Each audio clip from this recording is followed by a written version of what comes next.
tema que vamos a tener en el día de hoy es el tema de rotaciones de un cuerpo rígido en torno a un eje fijo. Sí. De pronto acá en las animaciones están viendo que lo más general que tenemos nosotros, incluso en rotaciones, es la rotación de la Tierra. Las rotaciones son fundamentales en todo el estudio de la física. Y ustedes de aquí en adelante se van a dar cuenta porque la mayoría de los movimientos de los cuerpos que conocemos y mucho de lo que tiene que ver con la estructura de la materia tiene que ver con los movimientos de rotaciones.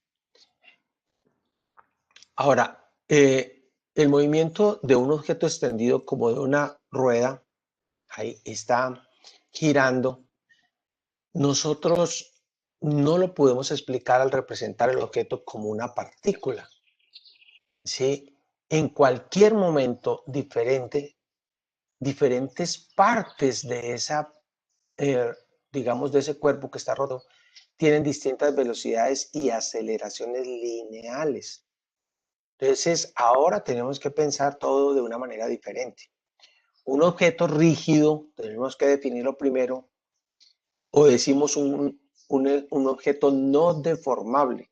Es decir, las ubicaciones relativas de todas las partículas de que está compuesto son constantes. Dos partes de ese cuerpo, esa distancia entre ellos mantiene constante. A eso le llamamos nosotros un cuerpo rígido, y lo que vamos a estudiar en este capítulo son las rotaciones, porque las traslaciones ya estudiamos nosotros un poco a través de el movimiento de traslación de sistemas, y allá lo estuvimos haciendo nosotros en los capítulos anteriores.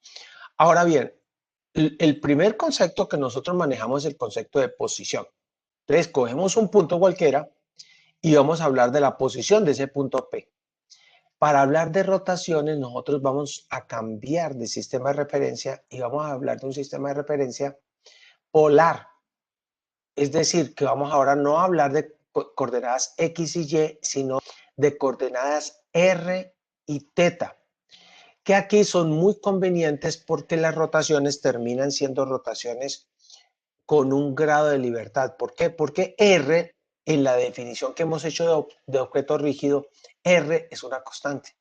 Esa distancia entre el centro y esa partícula no está cambiando, porque es condición fundamental de ser un cuerpo rígido. Entonces, la distancia que recorre, sabemos que es igual a R por el ángulo, eso es la longitud de un arco. Es una aplicación solamente de geometría. Por lo tanto, podemos despejar θ y decir que θ es igual a la relación que hay entre S y R. Hay que decir que esto, que es una relación, aquí los ángulos, por eso los tenemos que medir siempre en radianes. No vamos a medir ángulos en todo esto que estamos haciendo nosotros en grados. Son ángulos en radianes, que son esa relación que hay entre dos magnitudes lineales. Entonces, aquí es la distancia, la longitud del arco S sobre R. De esa manera vamos nosotros a especificar y vamos a intentar trabajar con esto. Entonces, miremos nosotros la posición, velocidad y aceleraciones angulares, que es la descripción cinemática de ese movimiento. Para eso, pues piensen que allá en lo que sacamos, ese punto que ha llamado punto P, que acá, porque tengo dos lugares, se movió del lugar A al lugar B. Entonces, se movió de una posición inicial, θi, a una posición final, θ final, y en un tiempo inicial y un tiempo final. Nosotros podemos entonces hablar del cambio de posición, el cambio de posición descrito a través de el ángulo θ. Delta θ sería, por definición, θ final menos θ inicial. Y así, el cambio de posición referido al cambio de tiempo, pues es lo que nosotros hemos llamado velocidad. pero aquí le vamos a llamar velocidad promedio angular. Entonces, decimos que es el cambio de posición sobre el tiempo utilizado. Y lo escribimos muy similar a como hemos escrito estos mismos conceptos para el caso de movimientos de traslación. Asimismo, la velocidad instantánea cuando delta t tiende a cero, pues va a ser la relación de delta teta sobre delta t cuando se está dando este límite, y eso sabemos que es la derivada de teta con relación al tiempo. Entonces, tenemos que esto es la velocidad promedio y la velocidad instantánea, y estamos introduciendo con los mismos conceptos que nosotros teníamos, pero manejando un sistema de medición diferente. Asimismo, podemos hablar de la aceleración promedio, decir que la aceleración es el cambio de la velocidad en el tiempo utilizado. Es decir, velocidad final menos velocidad inicial sobre tiempo final menos tiempo inicial, delta omega sobre delta t. E introducir también, por supuesto, el concepto de aceleración instantánea como el límite cuando delta t tiende a cero de delta omega sobre delta t, es decir, la derivada de omega con relación al tiempo. Ahora bien, nosotros tenemos que decir que conocimos que cuando estamos hablando de velocidad, la velocidad es un vector también.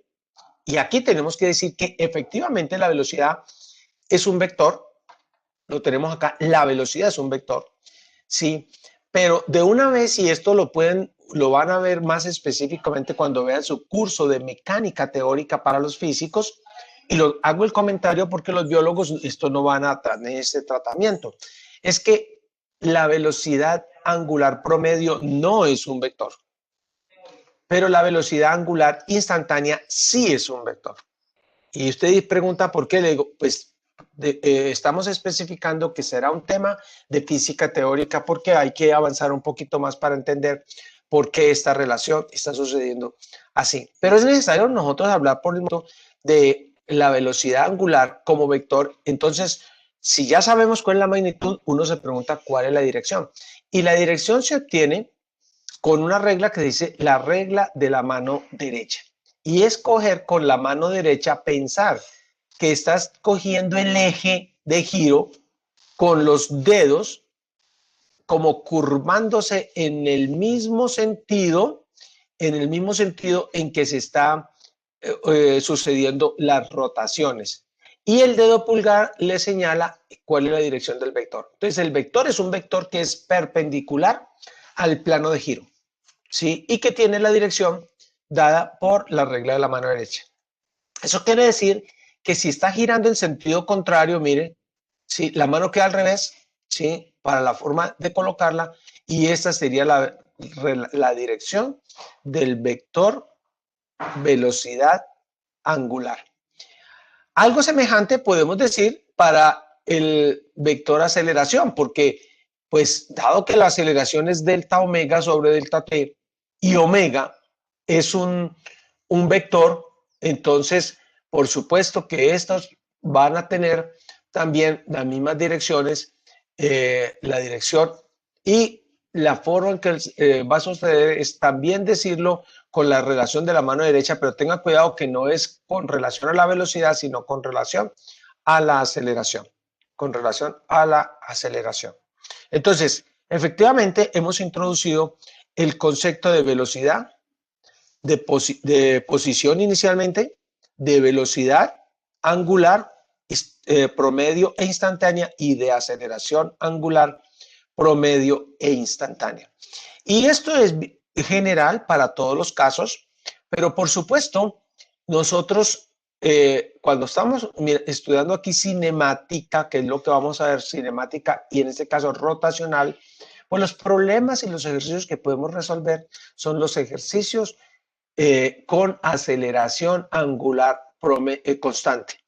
Y si la aceleración angular es una constante, entonces la aceleración promedio es igual a tener la aceleración instantánea, porque al fin y al cabo es una constante, ¿sí? Entonces, el promedio va a ser el mismo valor de la misma aceleración instantánea. Y de ahí nosotros podemos comenzar a obtener las ecuaciones cinemáticas. Porque de este mismo caso que estamos teniendo acá, utilicemos un momentico la pluma, vamos a suponer que el tiempo inicial lo podemos considerar igual a 0. Entonces ya podemos hablar simplemente de tiempo y ahora puedo despejar. Y acuérdense, la aceleración promedio va a ser igual a la aceleración. Entonces puedo despejar para la aceleración constante omega final y decir que es igual a omega inicial más aceleración por el tiempo. Es decir, mire, en el lenguaje resulta las mismas frases que ya teníamos porque conceptualmente estamos haciendo una analogía. La velocidad final es igual a la velocidad inicial más la aceleración por el tiempo. Y podemos entonces también seguir esta secuencia y escribir la ecuación para la posición que está dada por el ángulo teta. Entonces, la posición final va a ser igual a la posición inicial más la velocidad angular inicial por el tiempo más un medio de la aceleración por el tiempo al cuadrado.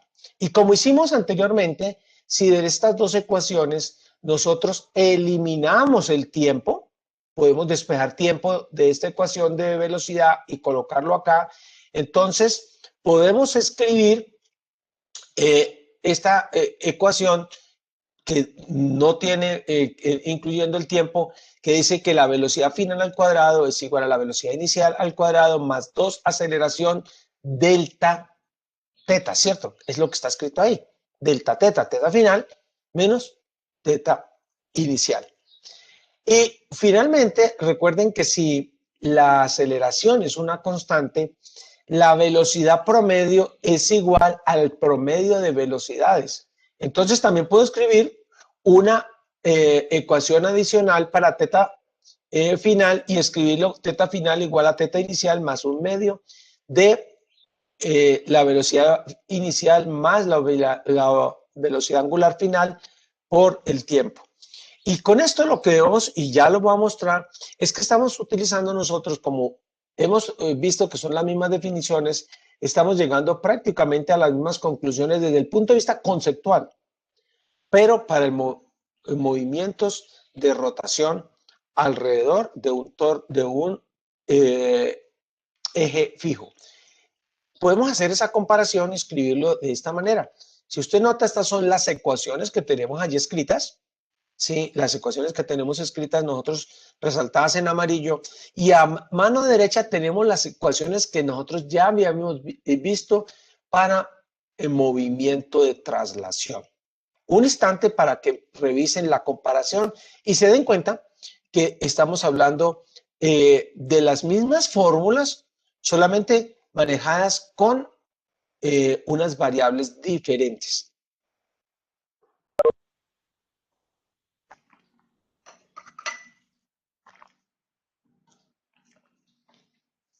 Bueno, entonces podemos hacer algo más y es, pues, tratemos de mostrar rápidamente cómo usar estas fórmulas, porque van a ser lo mismo, ¿cierto?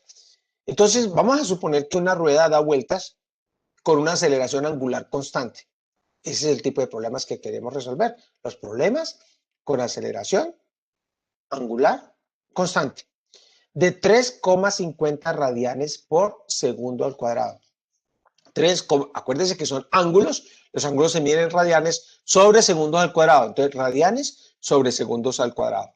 Y la primera pregunta que nos hacen es que si la rapidez angular de la rueda es de 2 radianes por segundo en tiempo inicial igual a 0, o sea, si la velocidad inicial es de 2 radianes por segundo, ¿cuál es el desplazamiento angular de la rueda en tiempo igual a 2 segundos? Inmediatamente decimos, pues, lo que tenemos que usar nosotros es una fórmula que ya conocemos, ¿sí? Y entonces vamos a rápidamente ejecutar esto y decimos, eso quiere decir que teta final va a ser igual a teta inicial. ¿Y cuánto es teta inicial? Pues no nos dieron cuál es el desplazamiento, ese desplazamiento que va a tener. Esto es 0. Voy a tener omega inicial es 2 radianes por segundo. Voy a escribir esto, 2,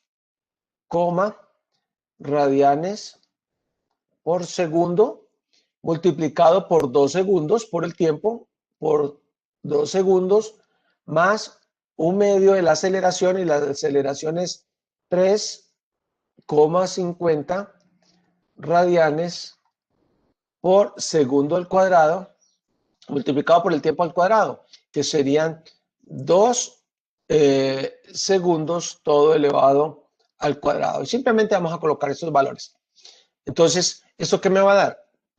Voy a comenzar de aquí para allá, y 2 al cuadrado serían 4 dividido 2, son 2 por 3,50 serían 7. ¿7 qué? Los segundos al cuadrado se van a ir con los segundos al cuadrado, me da 7 radianes. Y aquí tendríamos 2 por 2, 4, segundos con segundos se van.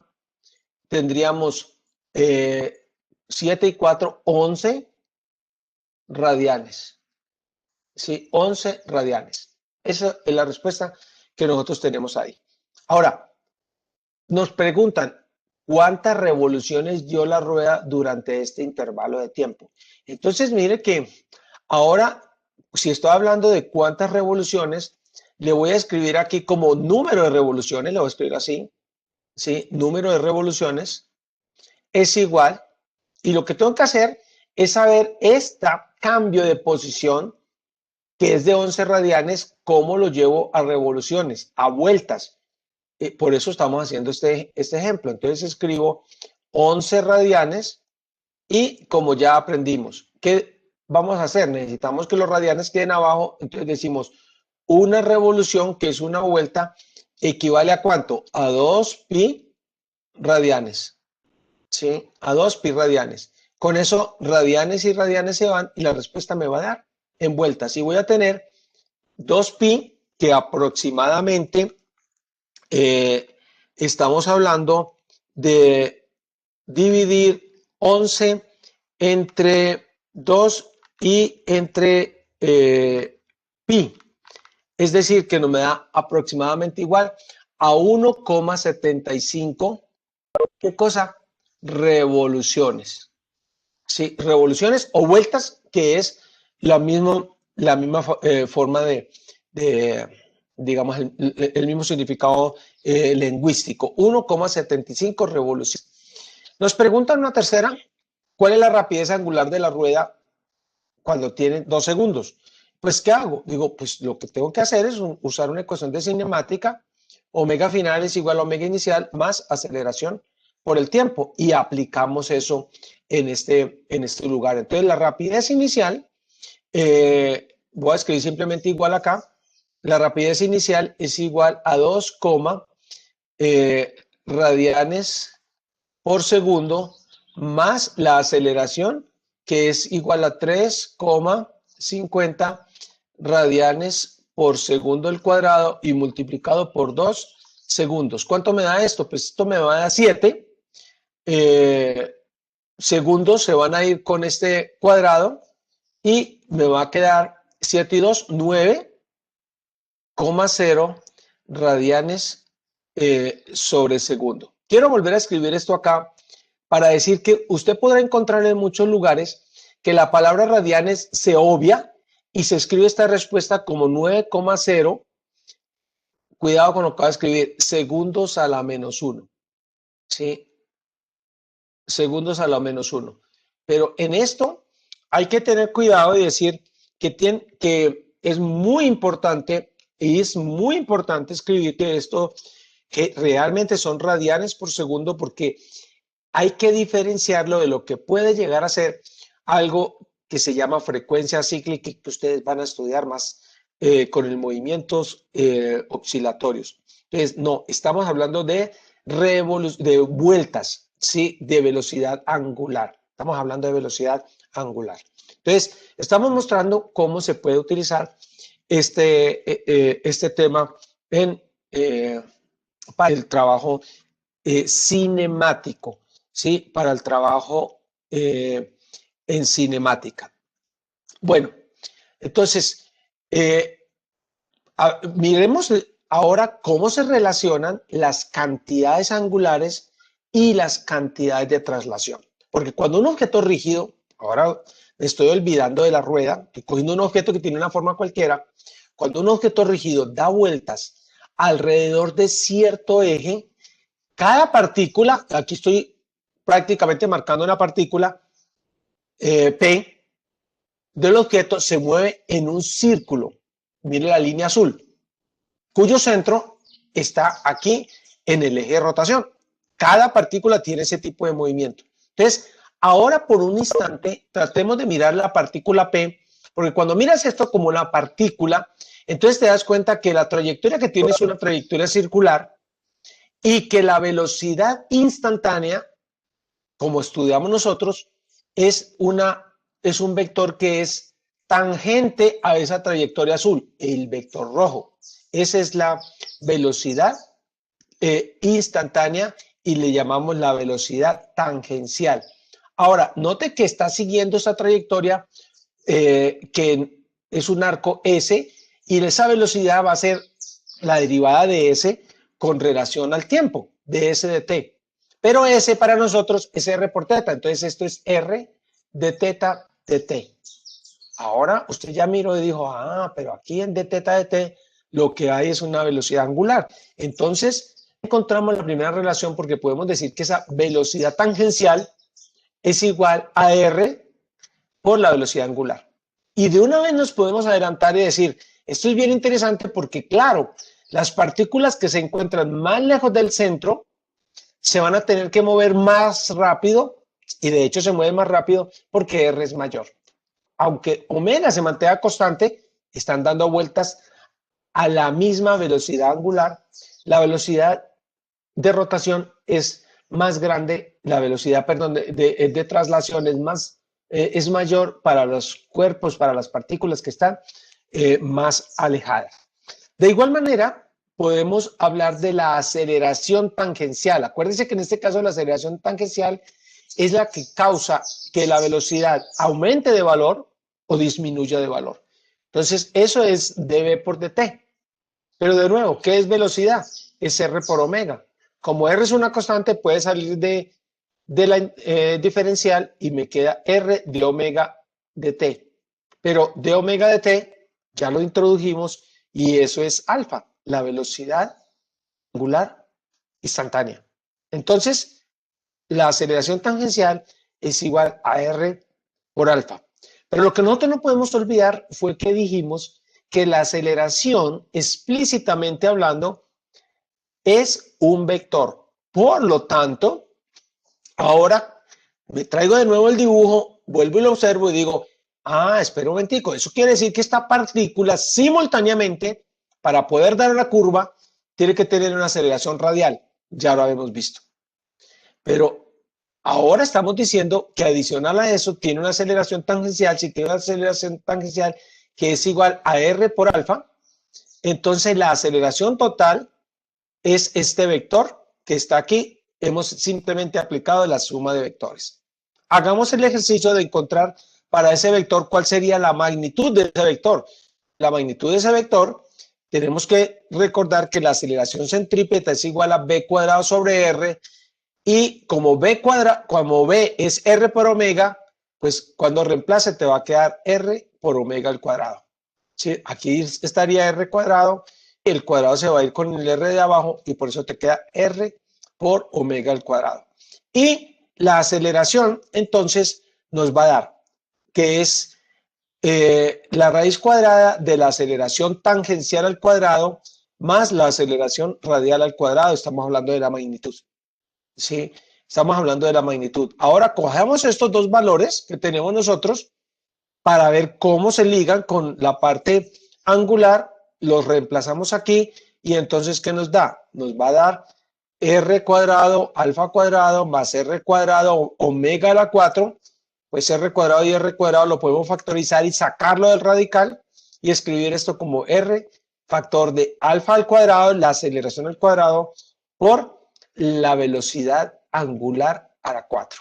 Y tenemos como en la parte izquierda la aceleración tangencial y a mano derecha tenemos las aceleraciones o las mediciones angulares. ¿Sí? Las mediciones angulares. Entonces tenemos la relación entre la cantidad angular a mano derecha y la cantidad translacional a mano izquierda. Y hemos hecho todo en este... hemos podido mostrar cómo van unas y otras, cómo están ligadas. Y vemos que, claro, tienen que estar ligadas porque estamos hablando de dos maneras de describir un mismo fenómeno. Miremos esto ya en aplicación, un ejemplo muy sencillo. Un ejemplo muy sencillo. Entonces, pues a mano derecha, en la parte alta, ustedes ven lo que es típico de un CD-ROM. Un CD-ROM es un disco de acetato, en el cual se ha grabado casi como círculos concéntricos, pero realmente es una espiral que comienza desde el centro hacia afuera, y esa espiral en la parte más interna se puede hablar de un círculo de radio 23 milímetros y en la parte más externa un círculo de radio 58 milímetros. Y sobre él se desplaza, pues aquí así digamos a lo largo, en lo transversal, un láser óptico, un láser que está leyendo lo que se haya grabado ahí, está haciéndole seguimiento a esa trayectoria. Entonces, la rapidez constante de la superficie en el punto del sistema láser es de 1.3 metros por segundo. ¿Qué fue lo que me dieron? Me dieron la velocidad tangencial, ¿sí? Y nos preguntan, la pregunta que nos hacen es encontrar la rapidez angular del disco en revoluciones por minuto cuando la información se lee desde la primera pista, la pista más interna, R igual a 23 milímetros, y la pista final, la pista más externa. Porque es evidente que eso va a estar cambiando, ¿cierto? Para poder mantener ese valor constante, ya dijimos que vas a tener que estarlo cambiando. Entonces, nosotros vamos a ejecutar eso aquí, vamos a decir, pues hagamos ese trabajito, que lo que tenemos, lo que nos están diciendo que encontremos es cuál es omega inicial. Omega inicial está donde, cuando comenzó en la parte más interna, desde la primera pista, la más interna, 23 milímetros. Y esto es igual, por definición, a B dividido R sub I. Y voy a escribir eso. Entonces, la velocidad es de 1.3 metros por segundo y R es de 23 milímetros. 23 milímetros, pues yo voy a escribir aquí 2,3 por 10 a la menos 2 metros para que esto de una vez vaya quedando todo en el sistema internacional y pueda arriba y abajo cancelar, ¿sí? Y si ejecutamos esto, simplemente esta división, acuérdense que aquí metros con metros se van a dar, entonces esto me va a quedar, mire que no están, me va a quedar en qué unidades, radianes por segundo. Y esto pueden comprobar que esto les da 57 radianes dividido segundos, ¿sí? Radianes por segundo. Pero nos piden que se dé la rapidez del disco en revoluciones, ¿sí?, por minuto. Entonces vamos a hacer un trabajito mayor y vamos a escribir que esto de nuevo es igual.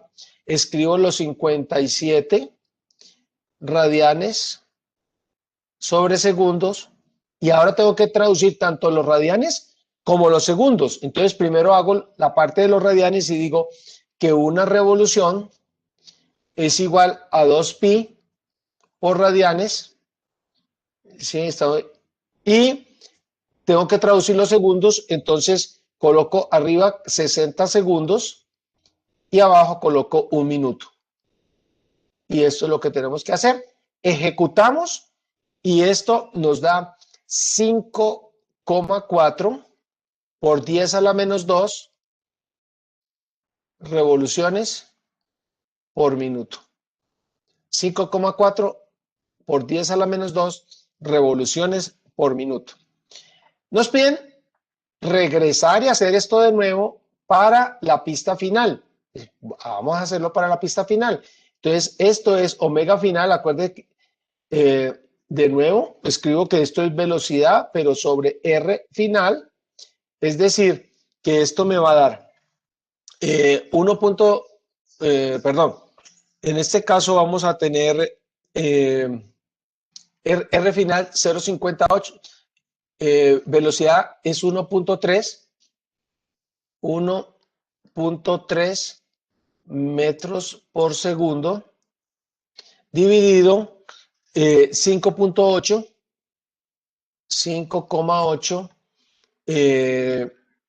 por 10 a la menos 2 metros, ¿sí? Y esto me da 1.3 dividido 5.8. Mire que esto es como casi 12 sobre 6. Esto le va a dar 22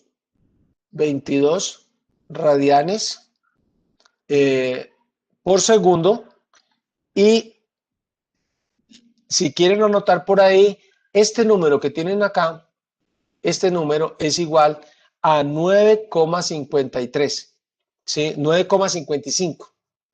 Entonces, que lo voy a colocar de una vez para colocar la respuesta y decir que esto nos da 2,1 por 10 a la menos 2 por 10 a la menos 2 revoluciones por minuto. Mire que está, el resultado que está obteniendo es muy interesante porque esta velocidad resulta ser como 2.5 veces la una de la otra, ¿sí? Como 2.5 veces la una de la otra. Es decir, que no puede girar a velocidad constante si la lectura se quiere hacer a una velocidad constante de lectura. Entonces, esto es algo que debe estar muy bien sincronizado para poder obtener un valor, o sea, que se esté leyendo bien el CD-ROM. Bueno, nos preguntan cuál es el máximo tiempo de reproducción de un disco de música estándar, que es de 74 minutos y 33 segundos. ¿Cuántas revoluciones realiza el disco durante ese tiempo? Y esa es una pregunta que decimos, bueno, la vamos a dejar, porque ¿qué es lo que nos está preguntando? Si el tiempo es 74 minutos y 33 segundos, el tiempo que está dando vueltas, pregunta es cuántas revoluciones realiza el disco durante ese tiempo. ¿Qué tiene que hacer? Pues tiene que considerar, vamos a decir, tiene que considerar que la aceleración que se está teniendo es una aceleración constante. Mire que tienes omega final, tienes omega inicial y tienes delta T. ¿Sí? Entonces puedes conocer alfa, ¿sí o no? Claro que sí, puedo conocer alfa. Pero además, si considero que la velocidad, que la aceleración es constante, puedo también decir que delta teta es igual a 1/2 de la velocidad final más la velocidad inicial, porque esto será el promedio de las velocidades multiplicado por delta t. ¿Sí? Multiplicado por delta t. Como estas velocidades están dadas en revoluciones por minuto y me están preguntando cuántas revoluciones, puedo escribir de una vez. ¿Sí? Este delta de revoluciones, este delta teta, lo puedo calcular de una vez y decir, esto sería 1/2 de velocidad final, 2,1, velocidad inicial, voy a colocar, como las unidades acá son las mismas, las voy a colocar por fuera, menos 5.4, que es lo que tenemos acá, le coloco por fuera multiplicado por 10 a la menos 2 radianes por segundo, y esto lo multiplico por delta t. Perdón, radianes por segundo no. Revoluciones por minuto. Sí, perdón, y colocamos esto y decimos, esto realmente son revoluciones por minuto. Y multiplicamos esto por 74.33 segundos. Yo aquí voy a hacer una aproximación y voy a decir que lo voy a multiplicar por 74,5 minutos. Sí, 74,5 minutos. Es una aproximación, ¿cierto? Con esto que sacamos acá, porque lo que estoy diciendo es que 33 segundos lo estoy tomando como medio minuto. Realmente es un poquito más, pero eso no va a cambiar mucho el valor que nosotros vamos a tener. Y así ya podemos calcular cuánto es, nos va a dar la respuesta, minutos con minutos se van a ir, y la respuesta nos va a dar en revoluciones. Sí, en revoluciones. Y dejamos para que se coloque el valor de esas revoluciones que estamos obteniendo nosotros en este caso. ¿Sí? Ahora, permítame